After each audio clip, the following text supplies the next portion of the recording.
Thank you, sir. Now I call upon the Honorable Chief Minister to give the keynote address, please.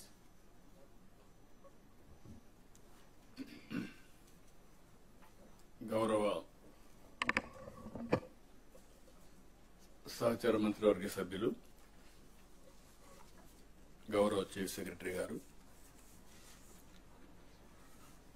గౌరవ secretaries అందరికీ, head of the departments, ఈరోజు ప్రత్యేకంగా మనం collectors conference పెట్టుకున్నాం. ఈ collectors కాన్ఫరెన్స్కి వచ్చినటువంటి collectors అందరికీ, అదే సమయంలో పవన్ కళ్యాణ్ గారు వ్యక్తిగత కారణాల వల్ల రాలేకపోయారు, ఆ విషయం కూడా మనం ఒకసారి గుర్తు చేసుకుంటూ అందరికీ నమస్కారాలు. ఈ ప్రభుత్వం వచ్చి 9 నెలలు అయింది, 10వ నెల. ఈరోజు 3వసారి కలెక్టర్స్ కాన్ఫరెన్స్ పెట్టుకుంటున్నాం.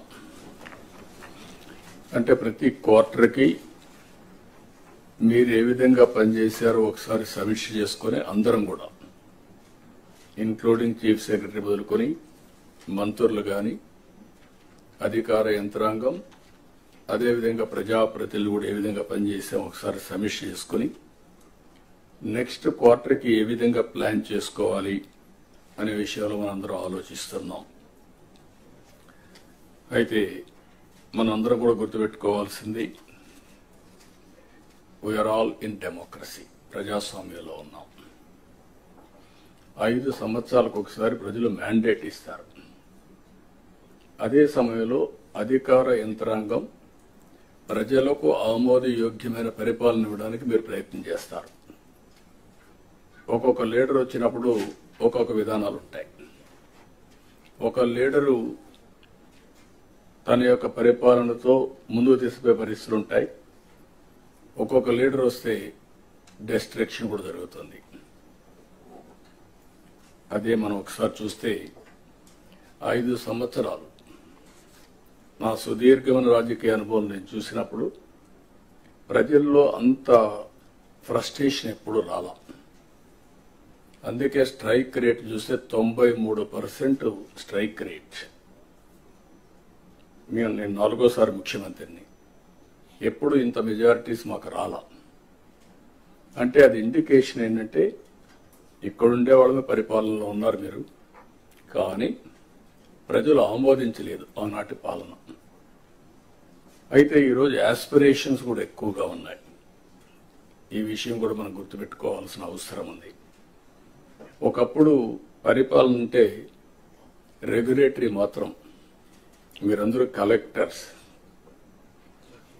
Collection of revenue. ఇప్పటికి కూడా మీ అందరికి ఎందుకు రిమైండ్ చేస్తుందంటే మీ మైండ్లో నుంచి అది తీసేయాలి.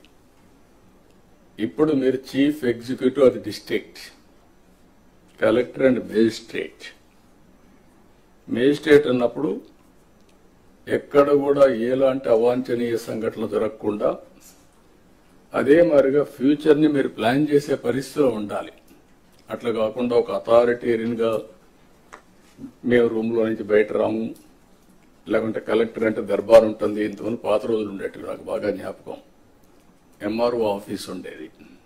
మీరు కొత్త కాబట్టి, మీరు కొంత యంగ్స్టర్స్ కాబట్టి మీకు తెలియదు. ఏసీ రూమ్లో కూర్చొని పంకా పెట్టుకునేవాళ్ళు. ఒక మనిషి ఉండి దాన్ని లాగుతా ఉండేవాడు. అంటే అది స్టేటస్ సింబల్ అయిపోయింది. బ్రిటిష్ వాళ్ళు ఉన్నప్పుడు కరెంటు లేదు కాబట్టి ఫ్యాన్ కూడా సరిగా లేకపోతే పంకా పెట్టి దాన్ని లాగుతూ ఉంటారు, గాలి వేస్తూ ఉంటారు. అలాంటి ఓల్డ్ అడ్మినిస్ట్రేషన్. కలెక్టర్స్ కూడా నేను నాకు 30 సంవత్సరాల నుంచి మిమ్మల్ని చూస్తున్నాను. నేను ముఖ్యమంత్రిగా అంత ముందు కూడా చూశాను, 45 ఇయర్స్ 47 ఇయర్స్ చూశాను.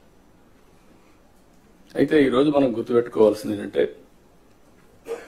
కలెక్టర్ అనే వ్యక్తి చాలా ప్రజల్లో ఒక ప్రగాఢమైనటువంటి ఇంపాక్ట్ క్రియేట్ చేయగలుగుతాడు. I can say one word,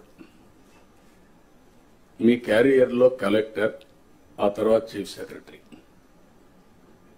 అందరికీ చీఫ్ సెక్రటరీ రాదు, కానీ మెజారిటీకి అనివార్య కారణాలుంటే తప్ప కలెక్టర్గా రిజెక్ట్ చేయరు. ఈ విషయం మీరు గుర్తుపెట్టుకోవాల్సిన అవసరం ఉంది.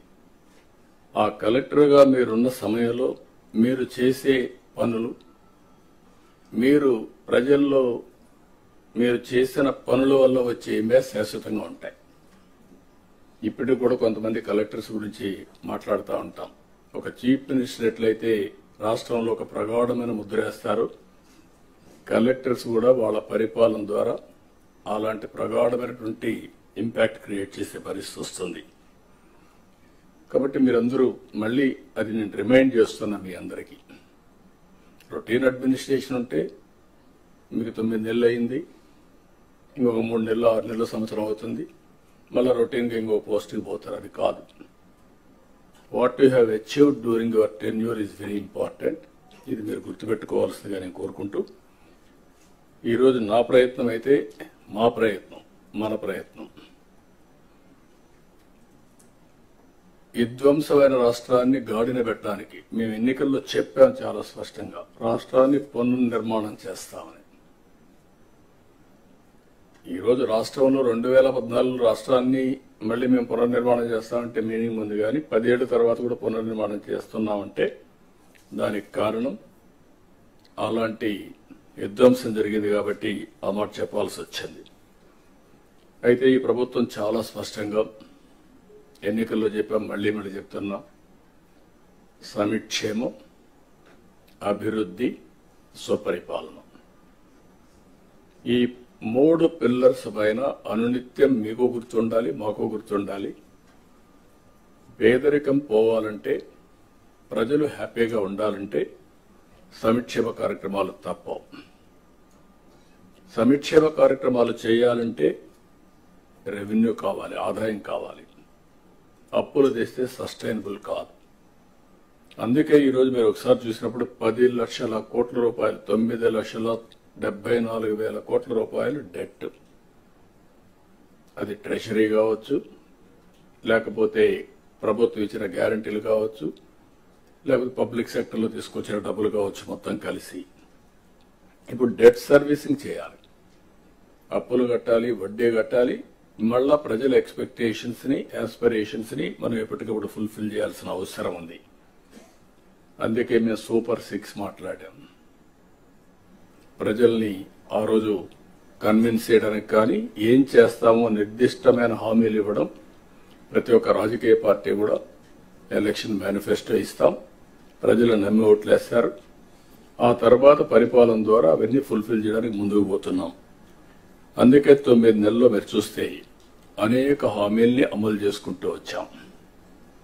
ఇప్పటికి పింఛన్లు దేశంలో ఎక్కడా లేదు. 4,000 రూపాయలు నా జీవితాలు నేను చూశాను.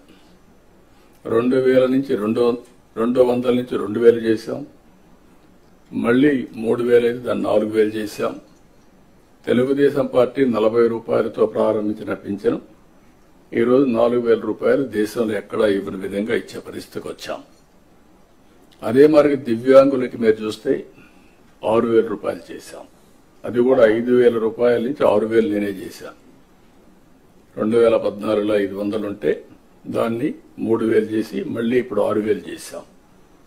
ఇది కాకుండా మీరు చూస్తే కిడ్నీ పేషెంట్స్ కానీ, డయాలసిస్ చేసుకునే వాళ్ళు కానీ, ఇలాంటి వాళ్ళు చాలా మంది ఉన్నారు. లెప్రసీ పేషెంట్స్ కానీ ఇలాంటి వాళ్ళందరికీ 10,000 రూపాయలు ఇస్తున్నాం.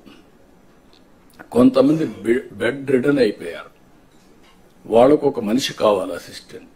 దానికి మానవతా దృక్పథంతో 14-15,000 రూపాయలు ఇస్తున్నాం. ఈ దేశంలో నాకు తెలిసి ఎక్కడ ఇవ్వడం లేదు. ఈ ఒక్క కార్యక్రమంకే 33,000 కోట్ల రూపాయలు సంవత్సరానికి ఖర్చు పెడుతున్నాం. This is the biggest DBT welfare programme. మీరు గుర్తుపెట్టుకోవాల్సిన అవసరం ఉంది. ఇంత చేసినప్పుడు ప్రజల్లో ఎప్పటికప్పుడు రిమైండ్ చేయడం కోసం 1st తారీఖు ఇస్తున్నాం. పేరు కూడా పేదల సేవలను పెట్టుకొని మనం ముందు దేశ పరిస్థితికి వచ్చాం. ఇది కాకుండా మీరు చూస్తే 204 అన్నా క్యాంటీన్లు. ఇది ఒక స్ఫూర్తి. ఎన్టీ రామారావు గారు ముఖ్యమంత్రిగా ఉన్నప్పుడు అన్నదానం టీటీడీలో ప్రారంభించారు. ఇప్పుడు అది 2,200 కోట్ల రూపాయలు కార్పస్ అయ్యి సర్ప్లస్ మనీ వచ్చింది. ప్రతిరోజు 1,00,000 మంది కంటే ఒక రోజుకి 2 లక్షల మందికి భోజనం పెడుతూ అది సర్ప్లస్ వచ్చే పరిస్థితి వచ్చింది. ఒక ఐడియా ఏ విధంగా ముందుకు పోయిందో, దానివల్ల చాలా మందికి అన్నదానం చేయాలి అనుకున్న వాళ్ళకి ఒక వేదిక కింద ఒక సాటిస్ఫాక్షన్, దాతలకు ఒక వేదికగా తయారయ్యే పరిస్థితి వచ్చింది. ఇంకొక పక్కన చూసి దీన్నే అన్నా క్యాంటీన్ ని మీరందరూ కూడా శ్రద్ధ పెట్టి ఎప్పటికప్పుడు ఇన్స్పెక్ట్ చేయగలిగితే ఒక మోటివేషన్ వస్తుంది, ప్రజల్లో కూడా ఒక చైతన్యం వస్తుంది. ఇంకొక పక్క దీపం, ఎప్పుడో నేనే దీపం 1 ఇచ్చాం. అంటే దీపం కింద మీరు చూస్తే 95 లేట్ 90s లోనే ఆలోచించి ఆడబిడ్డలు కష్టపడుతున్నారు వంట చేయడానికి అని చెప్పే ఉద్దేశంతో సిలిండర్లు ఉచితంగా ఇచ్చి ఆ రోజే ప్రోత్సహించాం. ఇప్పుడు 3 సిలిండర్లు ఉచితంగా ఇవ్వడానికి దోహదం చేసి ఒకటి ఇచ్చాం. ఇక్కడ మిగిలినటి కూడా తొందరలో ఇవ్వడానికి ఇయర్లీ 3 సిలిండర్లు ఎవ్రీ 4 months ఒకటి రిలీజ్ చేస్తాం. ఇంకో పక్క చెత్త పన్ను తీసేశాం.